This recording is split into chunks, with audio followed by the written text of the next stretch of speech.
새벽 기도에 오신 성도님들을 주님의 이름으로 환영하고 축복합니다. 오늘은 마태복음 1장 1절에서 17절의 말씀을 가지고 예수와 연합한 자 마태라는 제목으로 하나님 말씀을 나누겠습니다. 제가 먼저 성경 봉독하겠습니다. 아브라함과 다윗의 자손 예수 그리스도의 계보라. 아브라함이 이삭을 낳고 이삭은 야곱을 낳고 야곱은 유다와 그의 형제들을 낳고 유다는 다말에게서 베레스와 세라를 낳고 베레스는 세브론을 낳고 헤스론은 람을 낳고 람은 아비나답을 낳고 아미나답은 나손을 낳고 나손은 살몬을 낳고 살몬은 라합에게서 보아스를 낳고 보아스는 룻에게서 오벳을 낳고 오벳은 이새를 낳고 이새는 다윗 왕을 낳으니라. 다윗은 우리아의 아내에게서 솔로몬을 낳고 솔로몬은 르호보암을 낳고 르호보암은 아비야를 낳고 아비야는 아사를 낳고 아사는 여호사밧을 낳고 여호사밧은 요람을 낳고 요람은 우시야를 낳고 우시야는 요담을 낳고 요담은 아하스를 낳고 아하스는 히스기야를 낳고 히스기야는 므낫세를 낳고 므낫세는 아몬을 낳고 아몬은 요시야를 낳고 바벨론으로 사로잡혀갈 때에 요시야는 여고냐와 그의 형제들을 낳으니라. 바벨론으로 사로잡혀간 후에 여고냐는 스알디엘을 낳고 스알디엘은 스룹바벨을 낳고 스룹바벨은 아비옷을 낳고 아비옷은 엘리야김을 낳고 엘리야김은 아소르를 낳고 아소르는 사독을 낳고 사독은 아킴을 낳고 아킴은 엘리옷을 낳고 엘리옷은 엘르아사를 낳고 엘르아사는 mat단을 낳고 mat단은 야곱을 낳고 야곱은 마리아의 남편 요셉을 낳았으니 마리아에게서 그리스도라 칭하는 예수가 나시니라. 그런즉 모든 내수가 아브라함부터 다윗까지 연례되어 다윗부터 바벨론으로 사로잡혀갈 때까지 연례되어 바벨론으로 사로잡혀간 후부터 그리스도까지 연례되더라. 아멘. 흔히 자녀들을 키우면 자녀들과 마주할 때가 종종 있는데요. 자녀들이 가지는 불만 중에 베스트 불만은 어떤 것이 있을까요?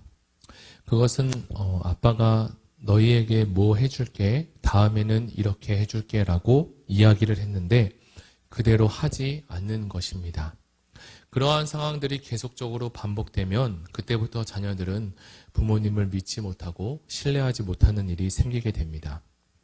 하나님은 태초부터 신약 성경이 쓰여지기까지 수천 년이라는 시간이 흘러왔습니다.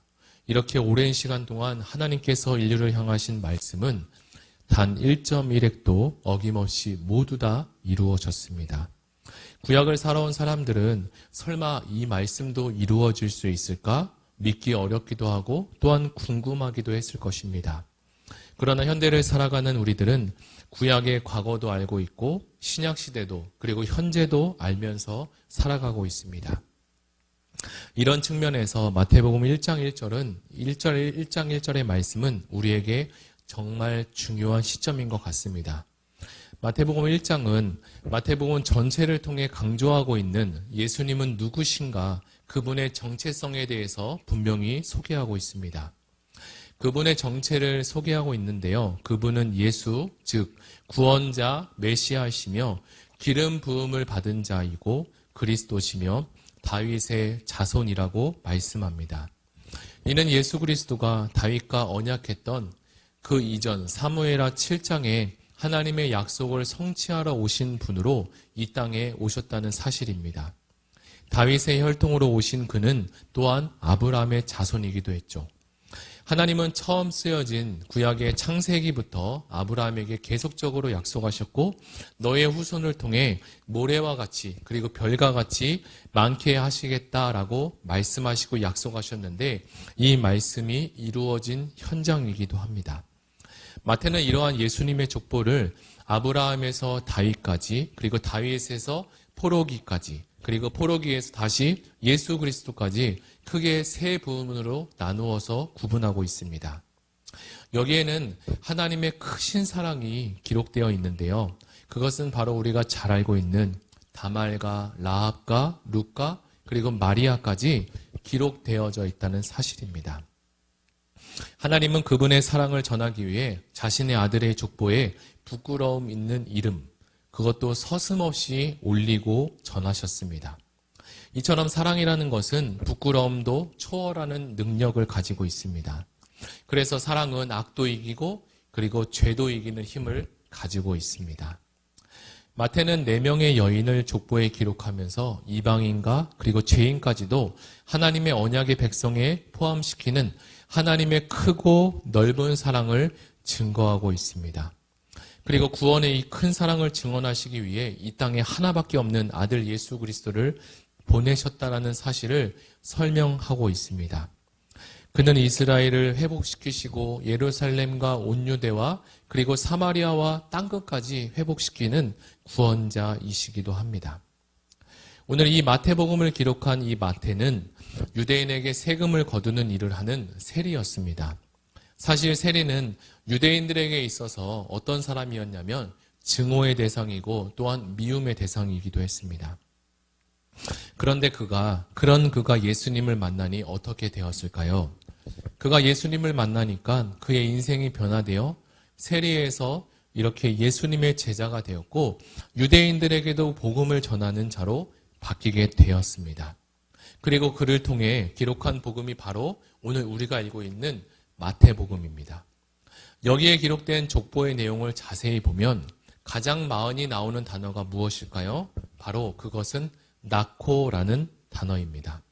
구약에서도 족보에 대한 이야기가 많이 나오는데 창세기에 처음으로 등장하는 족보를 살펴보면 거기에서는 이상하게 죽고 또는 죽었더라라는 단어가 가장 많이 반복되고 있습니다.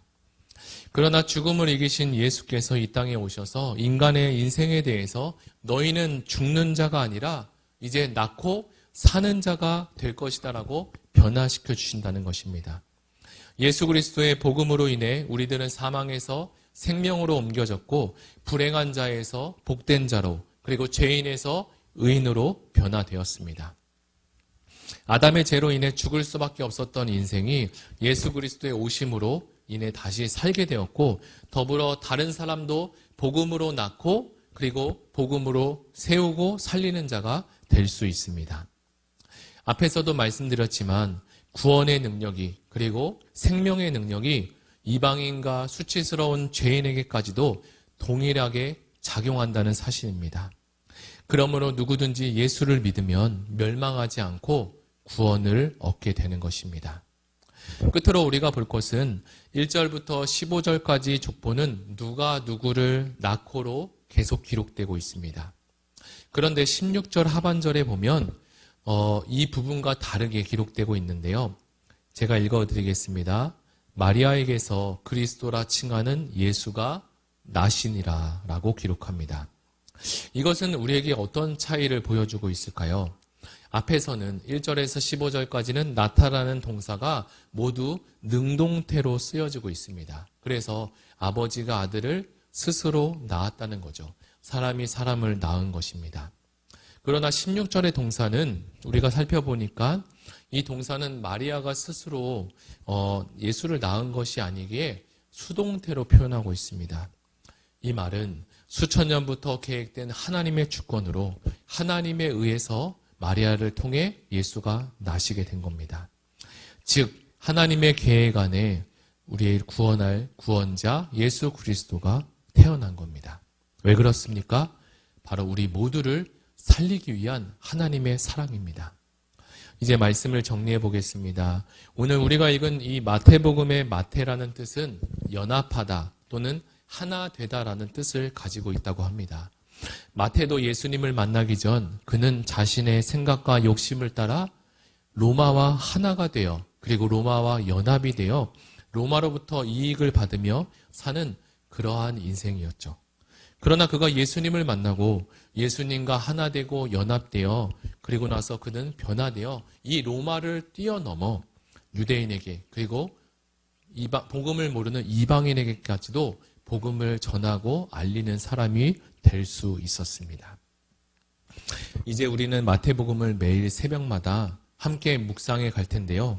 우리 안에 복음의 기초가 잘 세워지고 그리고 복음으로 충만해져 마태와 같이 세상에 연합된 자가 아니라 그것을 초월하여 예수님과 하나 되고 연합된 자가 되어서 기쁜 소식을 전하고 하나님을 알리는 우리 의왕우리교회 모든 성도님이 되시기를 예수님의 이름으로 축복합니다.